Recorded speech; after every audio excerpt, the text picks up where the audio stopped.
When I was a junior in college, I heard of a terrible thing that happened out west. A college student in Wyoming named Matthew Shepard was tortured and killed and left to die. It was so disturbing and terrifying to anyone who heard it, particularly to the LGBT community. And at Matthew Shepard's funeral, people actually showed up picketing the funeral so that everyone there would know just where they thought Matthew would spend eternity. And I remember seeing the news coverage of this and seeing these people with signs and just hate in their eyes and flames on their signs. And it just really kind of shook me to the core. I was a Christian. I was just kind of beginning this journey of walking with Jesus. And here I see other people who are saying they're Christians doing this terrible thing at this funeral. And I couldn't help but think about what the family must be feeling in those moments, what his friends must be feeling in those moments and what they must be thinking. And I'm sure the last thing on their mind was, oh man, I wonder who Jesus is. I'd like to learn more about him. So it kind of shook me. And I remember coming to God and just saying to him, just remind me that you're not like this, God. Remind me that you love everyone. Remind me about who the real Jesus is. And that prayer with God has kind of stuck with me, and I find myself saying it even to this day sometimes. Because many times, to get to the real Jesus, we have to be adept at seeing him through the fog of how his followers act. To get to the real Jesus, we need to kind of peel back the layers of the church and of what Christians have done and what Christians have said to really get to the core of who he is and the truth of who he is. So I want to tell you today that there is hope. I want to tell you today that the real Jesus is out there, and he's not picketing the funerals of gay men. He's not schmoozing up to politicians, and he's certainly not standing on a soapbox berating people around him. Because today we're in the book of James again, searching for the real Jesus, and James is going to take us there through a teaching that reminds us once again of how we are to live. So if you're on a quest, like me, to find the real Jesus, let's dive into James chapter 4 and find him there. So last week, James said, don't your desires war within you? And we talked about how James was teaching that our own desires kind of battle within us. And that stuff bubbles up in how we treat other people and the things that we say and do in this world. And that when we haven't dealt with our own issues, it gets easier and easier to blame other people for some of our own problems. It gets easier and easier to hurt other people and make ourselves feel a little bit better or get the spotlight off of ourselves for a bit. But James is going to show us that entering into judgment, that when we take those desires that war within us and that internal battle and it bubbles up and we slander or hurt other people, that only leads to one end, and it isn't good. So look at James 4, chapter 11, James chapter 4, verse 11, 1 to 12 with me. He says, brothers and sisters, do not slander one another. Anyone who speaks against a brother or sister or judges them speaks against the law and judges it. When you judge the law, you're not keeping it, but sitting in judgment on it. There's only one lawgiver and judge, the one who is able to save and destroy. But you, who are you to judge your neighbor? So what James does here is he appeals to three different authorities in these verses. He appeals to family, he appeals to the law, and he appeals to God himself. And now, if you're a first century Jew, there are no other appeals to make. This is like the trifecta of Jewish authority symbols, right? You're loving your neighbor, the law, and God himself, or loving your family.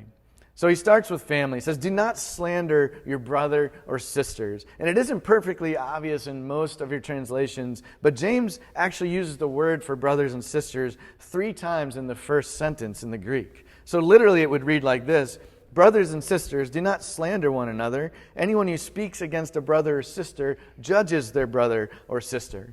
And remember, in Jewish literature, numbers matter. And the number 3 is a symbol of perfection. So when something is repeated 3 times, that author is highlighting it from a literary standpoint. He's reminding his readers that this thing is important. So James here uses the word for brothers and sisters 3 times to remind them that slander is bad in general, but slander against each other, when followers of Jesus do it against one another, that's against family, and that's pretty heinous. So speaking evil against someone else, this was a serious problem to James's readers. And remember last week we talked about that James was writing this in the beginning of the church. So there was this persecution that arose in Jerusalem, and the Christians scattered out to the surrounding regions and towns. So the people that James was writing to were under tremendous pressure. They feared losing their jobs, their families. In some cases, they were arrested, and in some cases, they even lost their lives because the Pharisees and the teachers of the law were on a rampage against the Christians at this point. So take that context and ask yourself, why would James be highlighting slander in the midst of persecution? It seems like he'd be better off encouraging them in their faith, spurring them on, saying, you can do it, right? Be strong, right? Well, there's 2 things to think about that he's doing here. I mean, encouraging someone in their faith doesn't just mean saying, you got this, right? It means reminding them of what their faith is all about. And a pretty important point of the Christian faith is to love your neighbor as yourself. And you can't do that if you're actively slandering someone else. But secondly, history has shown right up to this very day that persecution actually makes the church stronger. That when you find persecution, the church grows. You'll see sweeping movements of church growth kind of underground in places where there's persecution in the world today. And the same was true then. It was persecution that caused the church to scatter, and then in that scattering caused the gospel to go out and radiate out from Jerusalem in a way that maybe wouldn't have happened had there not been that persecution. And so, as you might imagine, in a situation of persecution, people make some very difficult decisions.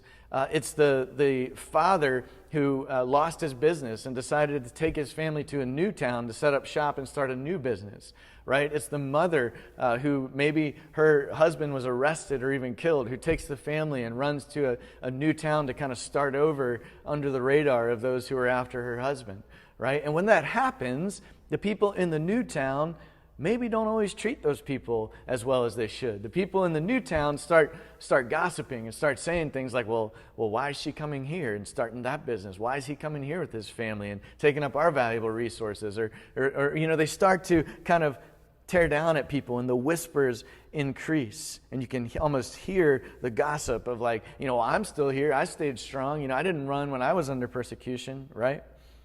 But that's what we do. We find any way under the sun to judge and criticize other people. It makes us feel good. It makes us feel superior. It makes us feel justified in the decisions that we have made in our own life circumstances, right? And here James is appealing to family, saying, look, family doesn't act like this, though. Family doesn't treat one another like this. Family doesn't judge. Family welcomes you when you're in trouble. When you've lost everything, family says, hey, come stay with us. They bring in and they pull those reins tight when there's these kinds of difficulties happening in one another's lives. When I was in college, I worked with my brother doing trim work and construction.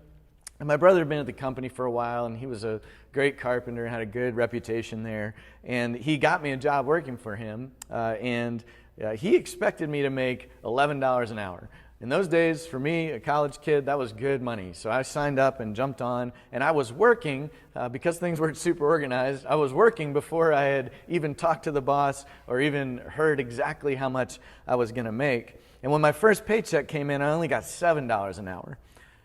Now, in those days, that wasn't too bad, but it wasn't the promised $11 an hour that I expected.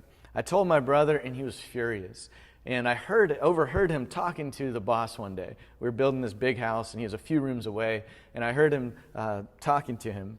And his voice got kind of high, and he got kind of intense with the boss. And I remember him basically yelling. He said, look, my brother's not an idiot, right? He's shown you he can do this work. He deserves to make $11 an hour like everyone else. And man, I just swelled with pride. I was like, tell him, Robbie, yeah, And that's what family does for each other. My brother was ticked because he felt like I'd been wronged, right? Like I'd been mistreated or treated unfairly, and he went to bat for me, right? And after that conversation, I'll tell you, like any decent big brother would, my brother came to me and he said, well, I talked to the boss and you're going to get your money. He said, don't screw it up, right? Because that's what family does. So James appeals to our sense of family with one another for why we shouldn't speak evil against each other. And then he appeals to the law. And now the law is a little tricky for us, but just to recap, it encompasses everything that was handed down to Moses as they had crossed the Red Sea, they're in the desert, and they're ready to go into the Promised Land. And God says, look, this is how you're supposed to live. You're going into the Promised Land. You're going to be surrounded by these polytheistic nations. Monotheism was a new thing in those days. And he said, this is how you're going to live so that you'll be like a city on a hill. You're going to treat the foreigners among you well. That's going to be new. No one does that, right? Foreigners are treated terribly. All these different things are going to happen, and it's going to be winsome. People are going to want to come and be a part of our community. And then when Jesus comes along, the Pharisees ask him, well, sum up the law. And he says, all the law and prophets can be summarized like this: love the Lord your God with all your heart, soul, mind, and strength, and love your neighbor as yourself. And so when James mentions the law, he's encompassing all of that. And really, Jesus' vision of how we are supposed to live in this world wasn't that much different from the Torah, from the law that was given to Moses. We're supposed to live in such a way that's winsome to those around us. So James here, Jesus' little brother, speaks about the law, and he's bringing all of that in. And he says, anyone who speaks against a brother or sister or judges them speaks against the law and judges it. When you judge the law, you are not keeping it, but sitting in judgment on it. So in other words, the law that God gave and the summation of that law that Jesus taught is meant to be obeyed and lived out for the distinct purpose of the world to see that, to see the way that we live and that it's different, it's winsome. And loving God and loving your neighbor is the basis on which we share the gospel with people. The good news about who Jesus is with the world, right? This is central to everything we do as followers of Jesus. So if we're not following that law, we have a hard time saying we're following Jesus. And James is all about faith being proven in the way that we live, right? So faith isn't just a private, personal kind of endeavor. It's a very public endeavor. So in other words, if your private faith means anything, it's going to show in the way you live your life. The way you live your life betrays where your heart is. So if we come back to this idea of slander and speaking against another person, specifically another Christian, how can we claim to have faith in Jesus while at the same time disobeying the one law that he gave us, which is love God and love each other as yourselves, right? Because when we speak poorly of someone else, we become judges of what Jesus taught. So the law of love is something we're supposed to be subject to, not something we are to sit in judgment over, James says. And when we do that slander thing and start speaking evil of other people, we sit in judgment and say, the law is not enough. I'm going to add to it and take this guy out, right? And James says, no, that's not how this worked, right? So we mentioned in the beginning of this study that James he's probably like reading Matthew or thinking of the Sermon on the Mount as he's reading it. And where was he in Matthew when he wrote this? I don't know, but he's saying some things very similarly to what Jesus said. In Matthew chapter 7, Jesus says, these are familiar words to you probably, do not judge or you too will be judged. For in the same way you judge others, you will be judged. And with the measure you use, it will be measured to you. And then he says, why do you look at the speck of sawdust in your brother's eye and pay no attention to the plank in your own eye? And I've always loved this verse, mostly because of just the visual. And if you look into the Greek of that word for plank, a better interpretation of that is more like giant board. Some Bibles will translate that as girder. So you can imagine this huge girder sticking out of your eyes, and then you're at the end of it with tweezers trying to help somebody. And the point is, look, if you're judging, you can't help somebody. If you're slandering, you can't help somebody, okay? But it's interesting because James uses this term slander, which goes a step further than what Jesus was talking about with judgment. Slander was understood as speaking against someone who wasn't there to defend themselves. And it's a little closer maybe to gossip than just pure kind of judgment or being judgmental. And the rabbis in Jesus' day, it was kind of cool. They called slander the third tongue because they said slander hurts the person speaking, it hurts the speaker, it hurts the spoken to, and it hurts the spoken of. And I think they were onto something with that. So the third argument, James has appealed to family. James has appealed to the law. And the third of this trifecta for his largely Jewish audience in the early part of the 40s AD was that he appeals to God himself. So in verse 12 he says, "There's only one lawgiver and judge, the one who is able to save and destroy. But you, who are you to judge your neighbor?" So he compares us to God and says, you've got nothing to stand on here. This solid reminder that slandering others only puts you, not only puts you over the law, but you insert yourself into the position of God himself, the only one able to save and destroy. And we don't have that kind of power. So he says, who are you to judge? But there's a subtle but important difference here between making a judgment and being judgmental. The Bible teaches all over the place that it's okay to challenge someone to make a change in their life. If someone's running headlong for a cliff, it's okay to jump in front and try to slow them down and stop them. If someone is an alcoholic, it's okay and important to make an intervention and try to call them out of that. If someone's being unfaithful in their marriage, it's important to confront that person, right, and call them back to a place of faithfulness, right? So using good judgment is different than being judgmental.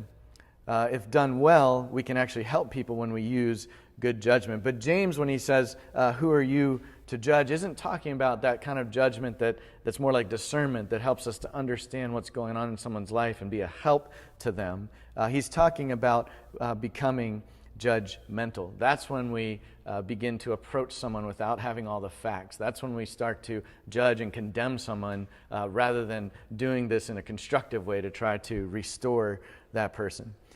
So that's it. He appeals to family, he appeals to the law, and he appeals to God himself to say, look, do not slander each other. This is a serious, serious offense in the church. And I'll be honest with you, I don't love this message. I don't love teaching messages like this. I'd much rather teach a message about how we're all loved and accepted by Jesus. I'd much rather teach a message about how awesome the gospel is and how how sharing it with other people is just like this amazing thing, or about the value of every person creating God's image. Those are the sermons that are easy for me to preach. But this sermon is necessary. If we're going to live out the gospel, we have to figure out how to treat one another well. We have to see each other as true family. We have to see the seriousness of speaking against someone else. And we have to really believe and live like God is the only one capable of making judgment anyway. So let's leave that to him and seek to live in harmony with each other.